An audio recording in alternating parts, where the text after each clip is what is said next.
സങ്കീർത്തനങ്ങൾ 85 അധ്യായം. കർത്താവേ, അങ്ങയുടെ ദേശത്തോട് അങ്ങ് കാരുണ്യം കാണിച്ചു. യാക്കോബിൻ്റെ ഭാഗധേയം അവിടുന്ന് പുനഃസ്ഥാപിച്ചു.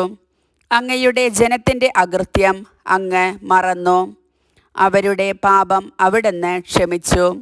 അങ്ങ് എല്ലാ ക്രോധവും പിൻവലിച്ചു. തീക്ഷ്ണമായ കോപത്തിൽ നിന്ന് അങ്ങ് പിന്മാറി.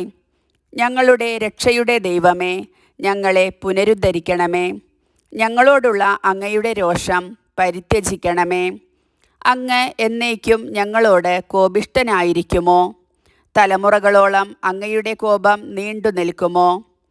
അങ്ങയുടെ ജനം അങ്ങയിൽ ആനന്ദിക്കേണ്ടതിന് ഞങ്ങൾക്ക് നവജീവൻ നൽകുകയില്ലയോ? കർത്താവേ, അങ്ങയുടെ കാരുണ്യം ഞങ്ങളിൽ ചൊരിയണമേ. ഞങ്ങൾക്ക് രക്ഷ പ്രദാനം ചെയ്യണമേ.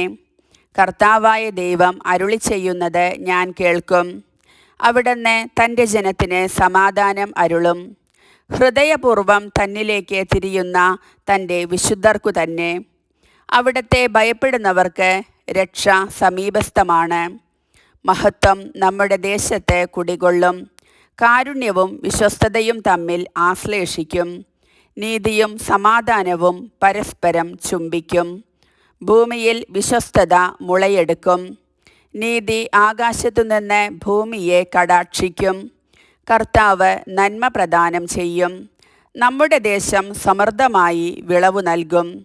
നീതി അവിടുത്തെ മുൻപിൽ നടന്ന് അവിടത്തേക്ക് വഴിയൊരുക്കും.